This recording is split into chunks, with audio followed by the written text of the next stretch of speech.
2 பேருக்கும் பொதுவாக என் தம்பிக்கும் ஐயாவுக்கு ஒரு பதில்.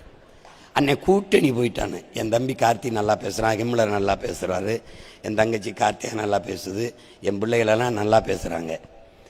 இப்போ எனக்கிட்ட இருந்து நான் வளர்த்த என் பிள்ளைய கல்யாண சுந்தரம், ராஜீவ்காந்தி என்ன பேசுகிறாங்க? நல்லா தான் பேசுகிறாங்க. நீங்கள் வளர்த்து விட்டீங்க. எனக்கிட்ட பேசுவாங்க, பேசவர் கருத்து என்ன சத்தியம் இருக்குது, கருத்து இருக்குது, தனித்துவம் இருக்குது, தத்துவம் இருக்குது, பேச முடியுது.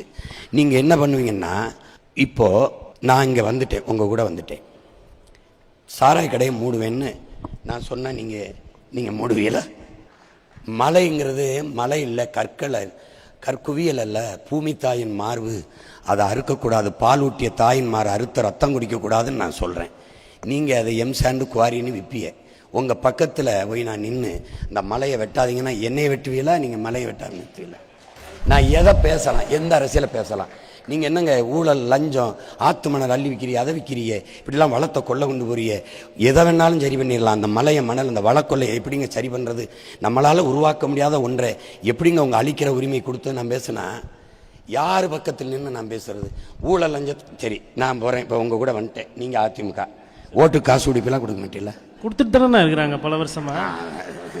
நான் என் தம்பிகிட்ட கேட்குறேன், ஓட்டுக்கு காசு கொடுக்குற இடத்தில் ஊழல் லஞ்சத்திற்கான விதை உண்டப்படுதா இல்லையா? சரிண்ணா இருங்க. இப்போ நான் தம்பிக்கு ஒரு நிமிஷம் கொடுங்க. திமுக கொடுக்குறாங்க, திமுக கொடுக்குறாங்க. அது இது வந்து நான் புதுசாக சொல்ல, தேர்தல் ஆணையமே ஒத்துக்கின ஒரு விஷயத்த சொல்கிறேன். நீங்கள் ஏன் ஒரு கூட்டணி ஆட்சியில் வருதுன்னா இவ்வளோ பேசுகிற அண்ணன் சீமானால ஆட்சியை கவுக்க முடியாதுன்னு நீங்கள் நம்புறீங்களா? ஆட்சியை கவுக்கன வரல, அதாவது ஆட்சியை அமைக்கிறது தொலைநோக்கு பார்வை. உங்களால ஒரு ஆட்சி இருந்தா அது நல்லாட்சி இருக்காதா? அது ஐயாங்க சொல்றது, உள்ள போய் பேசுறதுக்கு ஒன்றும் இருக்காதுங்கிறது என்னுடைய கொள்கை முடிவு. உறுதியா நான் சொல்றது, ஆட்சி மாற்றங்கிறாங்க ஐயா சொல்றாங்க. இவங்க சொல்ற எல்லாருமே திமுகவை ஆட்சியை மாத்திரணும், இந்த தீமையை மாத்திரணும். யாரை உட்கார வைக்கிறது? யாரை உட்கார வைக்கிறது? திருப்ப தீமைக்கு மாற்று தீமைங்கிறீங்க. நெருப்பை வச்சு அணைக்க முடியாது, தண்ணி வச்சு தான் அணைக்க முடியும். அது தண்ணி யாரு? பேயை விவாகரத்து பண்ணிட்டு பிசாசை திருமணம் பண்ணுவது, பிசாசை விவாகரத்து பண்ணிட்டு பேயை பண்ணக்கூடாது. பேயை விவாகரத்து பண்ணால் ஒரு தேவதையை திருமணம் பண்ணணும். அந்த தேவதை யாரு? இங்கே பிரச்சனை அதுதான். நீங்கள் ஒரு சின்ன விலை கூட கொடுக்க தயாராக இல்லை, உடனே வரணுன்றீங்க.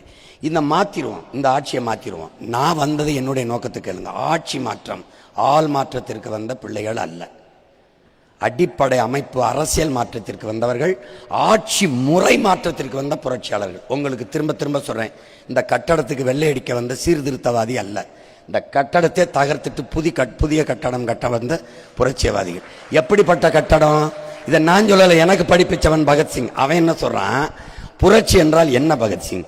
அது ரத்தம் சிந்து வன்முறையாக இருக்க வேண்டும் என்பது அல்ல, அது துப்பாக்கி தோட்டாக்களை தொழுவதும் அல்ல. புரட்சியில் தனி நபர்கள் வஞ்சம் தீர்த்து கொள்ள வாய்ப்பே கிடையாது. அப்ப எது புரட்சி? வெளிப்படையாகவே அநீதிகளால் கட்டமைக்கப்பட்ட சமூகத்தை தகர்த்து முற்று முழுதாக புதிய ஒரு சமூகம் படைப்பதுதான் புரட்சிங்கிறான். இப்ப நான் என்ன செய்யலாம்? தெரியுது ஊழல் லஞ்சம் வெளிப்படையா, தெரியுது வளக்கொள்ள வெளிப்படையா, தெரியுது சாராயத்தால 6 லட்சம் அக்கா தங்கச்சி தாலி இருக்கிறா, தெரியுது 2 வயசு பிள்ளையை கற்பழிச்சு கொள்றான், 60 வயசு அம்மாவை கற்பழிச்சு கொள்றான். வெளிப்படையாகவே அநீதி உங்களுக்கு தெரியுது, என்ன பண்ணிட முடிஞ்சு? அப்போ தகர்க்கணும்னு நினைக்கிறேன். இதை தகர்த்துட்டு தூய சமூகம். எப்படிப்பட்ட சமூகம்? பசி, பஞ்சம், ஊழல், லஞ்சம், கொலை, கொள்ளை, சாதிய இழிவு, தீண்டாமை, கொடுமை, அடக்குமுறை, ஒடுக்குமுறை, மத போதை, பெண்ணி அடிமைத்தனம், பாலியல் வன்கொடுமை, வளக்கொள்ளை, இது ஏதுமில்லாத ஒரு புதிய ஒரு தேசம் செய்வோம். மக்கள் புரட்சியால் அதை உறுதி செய்வோம்ங்கிறேன். நான் என்ன சொல்றேன்? கல்விக்கேற்ற வேலை, வேலைக்கேற்ற சம்பளம், அதை கொண்டு வாழ்கிற பெருமை மிக்க வாழ்வு. படித்தவன் படிக்காதவன் அனைவருக்கும் அரசு வேலை. இனி படிக்காதவரை இல்லை என்ற நிலையை உருவாக்குவது அடுத்த வேலை.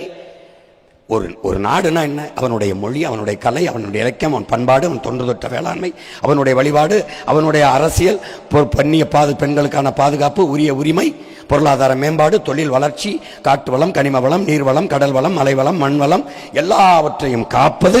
இதுக்கு ஒரு அரசியல். நாடு தமிழ்நாடு, தேசம் தமிழ் தேசம். இந்த அரசியல் தமிழ் தேச அரசியல். இவ்வளவுதானே? இவ்வளவுதானே?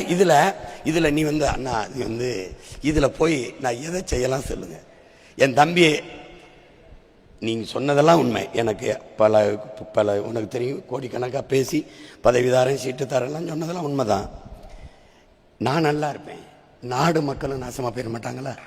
நான் ஒருத்தனாவது இப்படி இருந்துட்டு போறேனே எனக்கு ஏன் சமரசம் வரலைன்னா, என்னை வளர்த்தவன் 22 நாடுகள் சேர்ந்து வந்து போர் தொடுக்கும் போது வெறும் 25,000 பேரை வச்சு போராடி நின்னவன். அதனால கூட்டமல்ல அரசியல், கொள்கை தான் அரசியல். இது கூட்டணி வச்சிருக்கு. நாங்க 500 பேர் சேர்ந்து ஒரு தவறை சரின்னு சொன்னா அந்த தவறு சரியாயிருமா?